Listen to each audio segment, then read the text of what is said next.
ሰላም ተመልካቾቼና ወዳጆቼ እንዴት ናችሁ? እግዚአብሔር ይመስገን ደህና ነኝ በጣም። ሰሞኑን ይህን 3 ቀን ጠፍቼ ነበር። እናንተም ደግሞ በውስጥ መስመር ስጽፉልኝ ነበረ። የተፈጠረው ነገር ቲክቶክ ላይ የተለቀቀው ነገር አይታችኋል።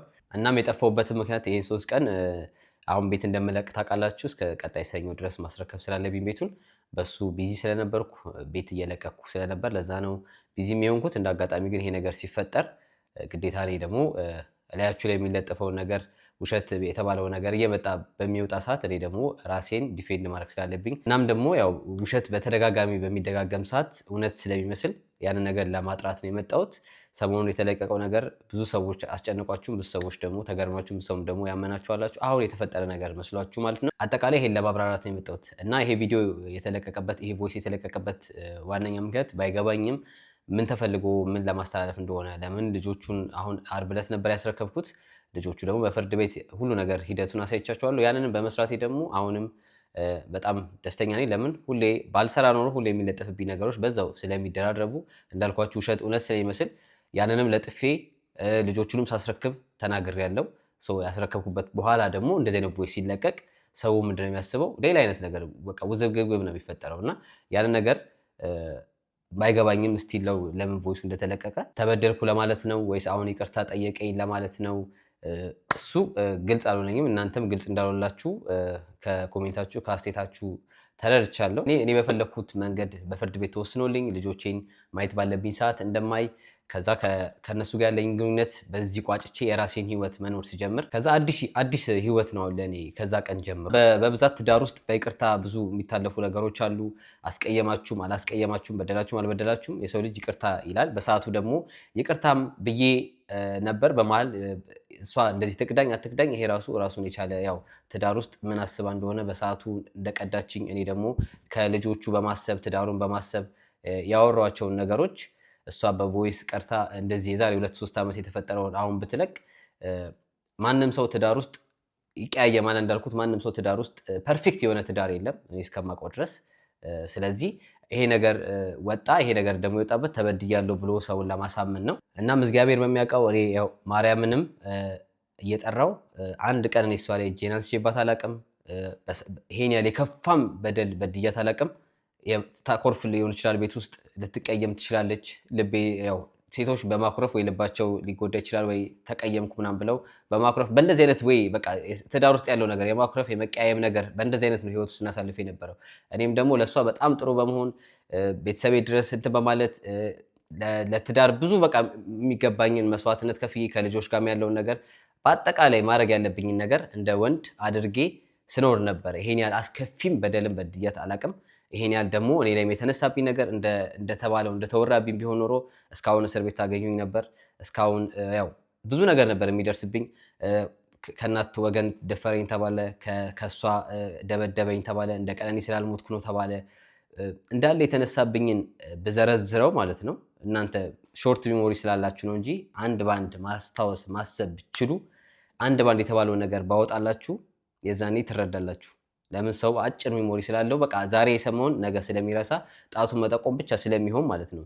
እኔም በእኔ በበኩሌ ያው ወንድ ልጅ አያወራም ይባላል፣ ግን አንዳንዴ ደግሞ ተገዳችሁ ታወራላችሁ። ራሳችሁን ነፃ ለማውጣት ሳይሆን ከየትም አልታሰርኩም፣ ነፃ ራሴን የማውጣበት የትም ምክንያት የለም። ግን አንዳንዴ ሶሻል ሚዲያ ላይ ስትሆኑ ስማችሁ የሚጠፋ የሚለጠፍባችሁ ከሆነ እንደ ሶሻል ሚዲያ ተጠቃሚ የራሴን ደግሞ እውነታውን ለመናገር ህዝቡ ማዳመጥም ስለሚፈልግ አንዳንዴ አላወራም ብላችሁ የምታልፉትም ነገር ይመጣል። አንዳንዴ በቃ ግዴታ ማውራት ስላለብኝ እነዚህ ነገሮች ክሊር እያደረኩ እመጣለሁ እንጂ እኔ ላይ እንደተጠነሰሰው እኔ ላይ በመሃል ከእሷ ጋር 1 ዓመት ከመለየታችን 1 ዓመት ውስጥ ከእኔ ተደብቃ ብዙ ነገር ስታደርግ እንደነበረ በመሃል ከእናቷ ጋር ለረጅም ጊዜ ተጣልታ እንደነበር ነው የማውቀው። እኔ ሁለታችን ብቻ ነበር ሁሉ ነገር ሶልቭ ስናደርግ የነበረው። ግን እቺን 1 ዓመት እኔ እና እሷ ከመለየታችን 1 ዓመት ውስጥ ከእናቷ ጋር ተመሳጥራ ብዙ ነገር ስታደርግ እንደነበረ ብዙ ሰዎች ነግረውኛል። ፋኒ ተጠንቀቅ፣ የተደረገብህ ያለው ነገር ራስን ጠብቅ።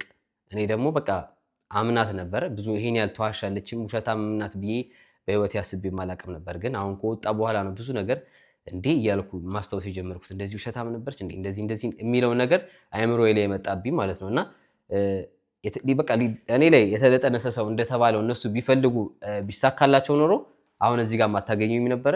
አሁንም እኔንም እንደዚህ ጀጅን ለማድረግ እኔንም ለማየትም እንትን አትሉም ነበር እና ትንሽ ቆም ብላችሁ አስቡ። እናም ብዙ ጓደኞቼ በአይናችን አይተናል፣ እንደዚህ አይነት ነገር የተጠነሰሰብህ ነው፣ ከእናቷ ጋር ተመሳጥራ ብዙ ነገር እያደረገች ነው፣ ብዙ የውሸት ነገር ሊወጣብህ ነው፣ ስምን ሊያጠፉ ነው፣ ተጠንቀቅ ሲሉኝ እኔ ምንም በሰዓቱ በቃ ይሄ እሷን ስለማምናት የልጆቼ እናት ናት ብዬ ይሄን ያህልም በቃ እሷ ላይ ያለኝ አመለካከት ሌላ ነበር። አሁን እንዳለኝ አመለካከት ሳይሆን በቃ አሁን ይሄን ያህል ሪኮርድ ታደርገኛለች ብዬ አላስብም።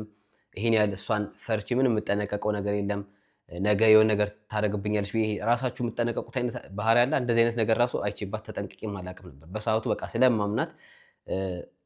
ትዳር ውስጥ ደግሞ ስትገቡ መተማመን ግዴታ ነው። ካልተማመናችሁ ምንም ትዳርም ሊሆን አይችልም ማለት ነው። በዛት የምታውቁኝ በዝምተኝነት ፋኒ አይመልስም፣ ፋኒ ዝም ነው የሚለው ያው 7 ዓመት ብዙ ጊዜ ዝም ስላልኩ ስለነበረ ማለት ነው። ነገሮችን በእንደዚህ አይነት ነገር ስላሳለፍኳቸው።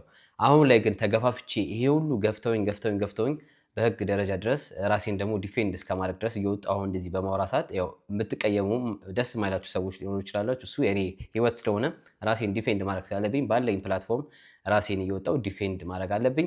እሱን አምኜ እያረኩ ነው። በፍርድ ቤትም በጠበቃም ደግሞ ጉዳዩን ይዤ በሱ ከታተላለሁ ከዚህ በኋላ። አሁንም ደግሞ ቀጣይም ራሴን ዲፌንድ ማድረግ ካለብኝ መጥቼ ራሴን መከላከል። ለእኔ ማንም ቆሞ የሚከራከር የለም። የተወሰኑ ሶሻል ሚዲያ ላይ እኔን የሚደግፉ ሊናገሩ ይችላሉ። በተጨማሪም ደግሞ ራሴን ዲፌንድ ከማድረግ ደግሞ ወደኋላ አይደለም። በአጠቃላይ አሁን የተለቀቀው ቮይስ የቅርብ ጊዜ ቮይስ አይደለም። ይቅርታ ደግሞ ይሄን ያህል የምጸየፈውም ነገር አይደለም፣ የምጸጸትበትም ነገር አይደለም፣ የማፍርበትም ነገር አይደለም። የዛሬ 2-3 ዓመትም ብዙ ጊዜ ያው በተጣላንበት ሰዓት ሰው መጥቶ በመሃላችን ሽምግልና መጥቶ የፈለገ ባታጠፋም ይቅርታ በላት ትዳሩን ለማስቀጠል ያው ምንም ቢሆን የልጆቹ እናት ናት። አብራችሁ ስትኖሩ የነበራችሁ ሰዎች ናችሁ። ይቅርታ በል ጥፋተኛ ባትሆንም እንኳን ይቅርታ በላት ተብሎ ይቅርታ ብዬ እንግዲህ አውቃለሁ። ራሱ ይሄን ያህል አዲስ ነገር ስላልሆነ ማለት ነው። ግን በመሃል እንደዚህ ተቀርቶ ለመረጃ ይቀመጣል ተብሎ የሚያስብም የለም። እኔም አስቤም አላውቅም። በሱም በጣም ቢገርመኝም ያው የሆነ ሆኗል ማለት ነው። በኋላም የኔ ህይወት ያው ይቀጥላል። ከዚህ በኋላ ማንኛውም ሰው ሶሻል ሚዲያ ላይ ያለ ሰው የእሷም ደጋፊውን የኔም ብዙ ሀሳብ ሊኖረው ይችላል። ብዙ አይነት ወቀሳም ሊመጣ ይችላል። እኔ ደግሞ የራሴን ህይወት መቀጠልና መኖር የምፈልግ ሰው ነኝ። ስለዚህ ወደ ህይወት ይቀጥላለሁ። መምጣት ካለብኝ ደግሞ እየመጣው የተፈጠረውን ነገር ማስረዳት ካለብኝ አስረዳለሁ። በዚህ አጋጣሚ ቤተሰቤን ማመስገን እፈልጋለሁ። ጨዋ ቤተሰብ ወልዶ ያሳደገኝ ሰው ነኝ። ያው ካስተዳደጌ ማየት ይቻላል። እኔም ደግሞ እንደዚህ አይነት ማንነትም የለኝም። በአጠቃላይ ራሴን ዲፌንድ እያረኩ ነው። ሌላም ቦታ ላይ ገብቼ ብናገር ዲፌንድ ራሴን እያረኩ ነው። ስለ ራሴ ነው እንጂ የማወራው ስለሌላ ሰው ሳይሆን ለተጠየኩት ጥያቄ ከእናንተ ለሚመጣው ጥያቄ እናንተ እንዲብራራችሁ ለፈለጋችሁት ነገር ነው መጥቼ ሳብራራ የነበረው። ሌላው ባለጌ ብሆን ብዙ ነገር ማውጣት እችላለሁ። 7 ዓመት ስትኖሩ ያው ብዙ ታሪክ አለ። ብዙ ያው ትዳሩ ሲፈጠር የሰው ልጅ እንደ ገበና ብሎ ሊያዝ ካለ ብዙ ነገር የሚያወጣው ነገር አለ እና ያ ደግሞ ሰው ሳይሆን የሚበቀለው አንድ እግዚአብሔር ፈጣሪ ነው ነገሮችን የሚበቀለው ማለት ነው። ሁሉም ደግሞ የዘራውን ስለሚያጭድ እኔ የሰራሁት ኃጢአት የሰራሁት በደል ካለ እግዚአብሔር ቅጣቱን ይሰጠኛል። እሷም የሰራችውን ታውቃለች። እግዚአብሔር ቅጣቱን ይሰጣታል። ማንም ላይ ጣቱን መጠቆም ስለማይችል ፍርዱን ለፈጣሪ እንተወው። በዚህ አጋጣሚ ለሁላችሁም ለወዳጆቼም ለጠላቶቼም መልካም ቀን እመኝላችኋለሁ።